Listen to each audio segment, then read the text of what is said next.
l'équipe technique faire leur travail. Merci pour filer.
Mesdames et messieurs, deuxième dans la classe IMOCA, le Paprec Arkea de Yannick.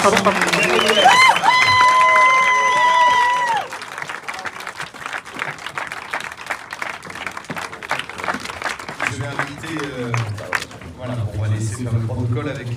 Régis de la ville du Havre, accompagné par Vincent Roland qui va remettre le champagne, bien sûr. C'est pour toi ça. Hop, merci. Je n'aurai pas un rhum pour le monsieur. Ça arrivera après.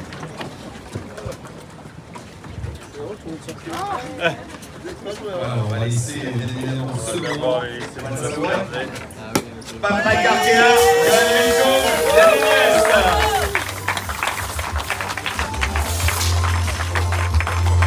Bravo messieurs. Et je voudrais inviter Agnès, Jean-Philippe et puis Ingrid Alabo du comité martiniquais du tourisme qui vont un peu rafraîchir les idées avec les fruits Merci, c'est gentil. de la Martinique. Bravo. Merci. C'est gentil, merci. Oh, j'avais la dalle, ça tombe bien. Et puis on va demander à nous, à Vincent Rolongeau et Régis de Bronze de remettre l'eau de coco. On s'en va ici au bouton. Il y a trop de trucs là. Voilà, et Gaëtan Paderma qui a encore des cadeaux de nom du comité martiniquais du tourisme qui va vous les remettre. Merci monsieur. Voilà, merci à vous. Merci. Voilà, les pousseurs de la Martinique vont savourer, on va vous laisser profiter. Mais avant, bien évidemment, on va recueillir vos impressions avec nos amis des médias. On va laisser la prod se rapprocher. On est en direct sur le Facebook Live de la Transat Jacques Vabre Andy-Le Havre. Et on va pouvoir ainsi recueillir vos impressions à nos micros. Merci les gars. Ah, ça va. Alors, qui veut commencer? C'est la poche. Vous êtes organisé? C'est incroyable, c'est de dingue. Quel est le sentiment là, au moment de passer la ligne ce matin? Voilà, le sentiment d'avoir eu chaud aux fesses, hein, parce que c'est vrai que quand on est tombé dans la pétole là à 1005 de l'arrivée, on s'est dit c'est là si on se la fait piquer cette deuxième place, c'est un peu les boules quoi. Donc oui, un heureux dénouement et un happy end. En même temps on s'est donné le bâton un peu tout seul il y a 2 jours en les laissant partir dans leur coin. Donc ça n'aurait pas été démérité non plus de se la faire piquer, mais bon, on y venait et on a tout fait pour la garder cette deuxième place. Johan. Ouais, bah écoute, c'est forcément un peu l'accomplissement d'une belle histoire parce que ça fait quand même des années maintenant, enfin 2 ans, qu'on a, de plus de 2 ans qu'on a comme objectif de finir la Jacques Vabre, entamer notre processus de qualif au Vendée Globe et donc forcément beaucoup de fierté pour toute l'équipe. d'avoir réussi cette mission, le travail accompli pour en arriver là, arriver avec un bateau dans un super état ici à Fort-de-France et en plus avec un beau résultat. Sur une transat, on a énormément appris. Honnêtement, je pense qu'on ne pouvait pas la gagner. Enfin, il y avait trop de choses qu'on ne connaissait pas sur ces bateaux-là. Moi le premier. Et Thomas et Morgan avaient un cran de connaissance, un niveau au-dessus de nous. Et du coup, là-dessus, il n'y a pas de regret du tout. Par contre, voilà, on revient avec les cahiers pleins de notes sur comment faire avancer ces machines qui sont un peu dingo. Jamais tu as cru que c'était possible d'aller chercher la gagne?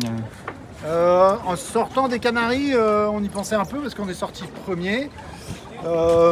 Assez vite, on a vu qu'ils avaient un rythme assez élevé et en plus, on avait nous une de nos voiles qu'on a utilisée depuis Madère qui est un peu petite et du coup, on souffrait dès que ça tombait sous 17 nœuds de vent à peu près. Et du coup, parfois on était un peu en souffrance, quoi. Et donc ça se voyait sur comment Racing for the Planet aussi là dans les 3-4 derniers jours. Et donc ça nous a un peu handicapés. Et bon, déjà, je pense que voilà, sans ces quelques mètres carrés là qui nous manquaient, c'était dur de se battre exactement à armes égales. Mais je trouve qu'on a quand même bien progressé malgré ça, réussi à utiliser le bateau avec ce petit déficit et voilà, on n'a pas baissé les bras et voilà, je suis bien content. Mais ouais, effectivement, on l'a gagné. Enfin, au départ, je me suis dit, lui, il y avait Charal et puis il y avait Fort People et deux bateaux qui étaient au-dessus qui nous faisaient peur. Et après, bon, c'est bien comment on a eu la course et on a bien vu, on a changé de leader plusieurs fois, donc tout était possible. Mais voilà, faut quand même, faut des sacrées canottes pour tenir la cadence de devant. Et je crois que ce soir, ce matin, on a un architecte qui doit être assez souriant. Vous allez lui parler dans pas longtemps. Yann, toi qui as l'expérience de ces bateaux, tu es d'accord, c'est les bateaux de dingo là, comme disait Johan?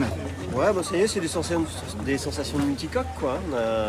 Dès que tu prends la barre, t'as l'impression que ça vole, que le bateau touche plus l'eau et que tu prends le vent de face, donc le vent apparent vient environ à 40-50 degrés. Pour les spécialistes, ça veut dire que ça va très vite. Après, moi j'ai trouvé très dur les premières 48 heures. Au près, ça allait encore, on le savait. Mais derrière le front, quand il a fallu attaquer dans une mer de dingue, moi j'ai regardé Johan, j'ai dit voilà, moi, je te laisse faire parce que je cautionne pas, quoi. Non, tu m'as dit moi j'aurais pas fait comme ça. Non, moi j'aurais pas fait comme ça. Si c'était mon bateau, j'aurais pas fait comme ça. Ouais. Bon, tu me l'as dit après, hein, donc c'est facile. Je te l'ai dit après, ouais. Mais oui, du coup, il a quand même fallu tartiner très fort et on en est sorti de là. Moi, j'étais mâché mouillé. Ouais, non, c'est très violent. Ça peut pas durer trop longtemps comme ça. Donc, et puis, bah, on l'a vu, hein, y a de la casse. C'est facile de revenir avec des bateaux en kit. Et donc, voilà, trouver le curseur n'est pas évident. On l'a à peu près trouvé, on va dire. Et on est bien content de ça. Il y a un écart comme entre ces bateaux de nouvelle génération et ceux qui sont derrière. C'est combien le gap de performance sur les bateaux neufs? Bah, je sais pas, on a un bateau de la dernière génération qui termine 5 minutes derrière nous, là, ou je sais pas combien. C'est toujours dur à dire. Pour nous, Racing for the Planet, c'est. Ah non, c'est quoi? C'est Force the Planet? Je sais jamais quoi. C'est le bateau étalon. Ouais, c'est le bateau étalon dans la flotte parce que c'est le meilleur bateau de 2020 à peu près, enfin celui qui a le plus de victoires. Et qui continue d'être mené à ce même niveau-là de performance. Donc bon, on voit bien qu'ils sont quand même pas très éloignés de nous, même si ils souffrent dans certaines conditions. On l'a vu là, cette nuit, dès que le vent montait au-dessus de 18-19 nœuds, qu'il y avait un peu de mer, là on commence à être beaucoup plus à l'aise. Voilà, donc il y a des plus, il nous reste plein de choses à apprendre pour faire progresser ce bateau-là, mais oui, parfois, je pense que oui, il y a des sensations de multicoque, le bateau est totalement aérien. Des fois, on se regarde pendant 15-20 secondes, le bateau, il touche plus l'eau. Et il est en équilibre parfait et incroyable. On parle beaucoup des bateaux, mais il faut parler des équipages, quoi. Et Antoine et Sam, ils mènent les bateaux, comme tu dis, au même niveau que Thomas le faisait en solitaire, voire peut-être même mieux. Donc, faut pas tout remettre sur les machines, quoi. Je crois que les équipages sont devant, ils ont des bonnes machines, mais c'est les meilleurs équipages, quoi. À propos d'équipage, c'est vraiment l'engagement pour les mener à 100%, c'est vraiment dur. Enfin, c'est à la fois dur pour le marin et à la fois dur pour le bateau. Enfin, franchement, nous, les 3 à 4 derniers jours, là, entre 2 milliards et 3 milliards de décrochés de foil où le bateau il retombe de 2 mètres de haut. Tu te dis juste, mais à quel moment en fait faut arrêter quoi. Bon bah t'arrêtes pas, mais bon, ça c'est autre chose, c'est un autre débat. Mais À propos d'équipage, Julien Villon et Justine Métro ont pris une option nord, vous y avez pensé? crampons piolets, hein, on les appelle, la face nord. Alors on y a pensé environ 10 secondes et on s'est dit non. Pourquoi? On y songeait avant le premier front, la première tempête. Et sorti de la première tempête, on a fait non, on fera pas une semaine comme ça, c'est sûr, sinon on va arriver les bras en croix et le bateau détruit. Ouais. En fait, ça dépend de tes objectifs, c'est sûr. Enfin, nous, l'objectif, c'est de repartir dans l'autre sens. Si à un moment tu joues à la gagne à tout prix, nous on pensait que Charles allait le faire, honnêtement. La face nord, c'était pour eux, ils vont vite au près. En qualif, ils sont pas trop mal. Donc, je pensais qu'ils allaient attaquer cette face-là. Mais elle faisait pas envie, hein, c'est sûr. Hein. Puis je pense qu'on va voir dans quel état ils arrivent, mais ils doivent être bien rincés. Et puis bon, ils ont pas vécu une super transat, j'imagine. À se faire défracter tout le temps. Mais chapeau à eux, enfin, franchement, il fallait la tenter. C'est bien parce que c'est une sorte d'étalon aussi pour nous, parce que souvent, on est obligé de les éliminer ces routes-là, alors qu'elles gagnent. Mais des fois, le routage nous disait de faire demi-tour, repasser l'anticyclone dans l'autre sens pour y aller. C'était encore gagnant. Là, tu te dis, allez, J'ai gagné quasiment 2 jours. On va vraiment où, quoi. Au départ. Et en fait, on sait qu'à la fin, elles se passent pas si bien, elles sont pas si faciles à tenir, le scénario, il est pas stable. Mais donc voilà, là, on a une petite idée que c'est jouable à peu près. Voilà. Il faut quasiment gagner 2 jours, tu vois, une route nord, je pense, à la base, sur le routage, pour la tenter, quoi. Tu te sens d'attaque pour repartir Dans la route nord. Non, non. Ouais, je vais bien prendre 10 jours quand même. Hein. Ouais, je pense que les 48 dernières heures, elles nous ont bien rincé là. Dans 2-3 jours, ça ira beaucoup mieux. Mais ouais, écoute, c'est sûr que c'est le chapitre suivant, hein, le découvrir en solo. Écoute, je me sens à l'aise dessus. C'est sûr que l'engagement, il est énorme. Et voilà, après, on a un gros objectif de qualif sur la prochaine qu'il faut surtout pas rater. Donc voilà, peut-être on gérera aussi le curseur comme ça. On ne mettra pas forcément tout en haut. Merci. Moi, je dis ça maintenant. Il y a un petit regret du décalage il y a 2 jours où finalement il part par-dessous et puis ouais, il non, pourrait aller ouais, derrière, si, loin. Bah, Ça se joue là quand même. nous en météo on sentait se mettre du bon côté et bon ouais, on a mal géré la prise de risque. Ouais. Ah oui, bah, sinon on aurait fini beaucoup plus frais. Hein. Il y a un truc qui va pas, qu'il faut comprendre. Voilà. Pourquoi les routages sans cesse, ils t'envoient. Il y a un truc qu'on n'a pas réussi à avoir le discernement et l'œil assez critique sur ce que nous proposait l'ordinateur. Il faut l'avouer. Mathieu n'est pas venu.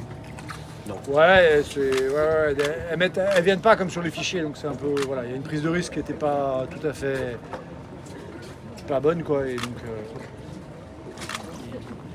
voilà, c'est un petit regret, mais bon, il y en a. Hein. Tout le monde a fait des bêtises, je pense que le passage des Canaries de Thomas, il n'est pas dingo.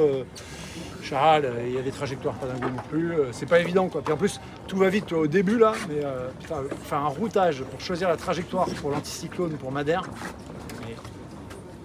Mais rien que de lancer prendre un fichier, lancer un routage, c'était déjà une corvée.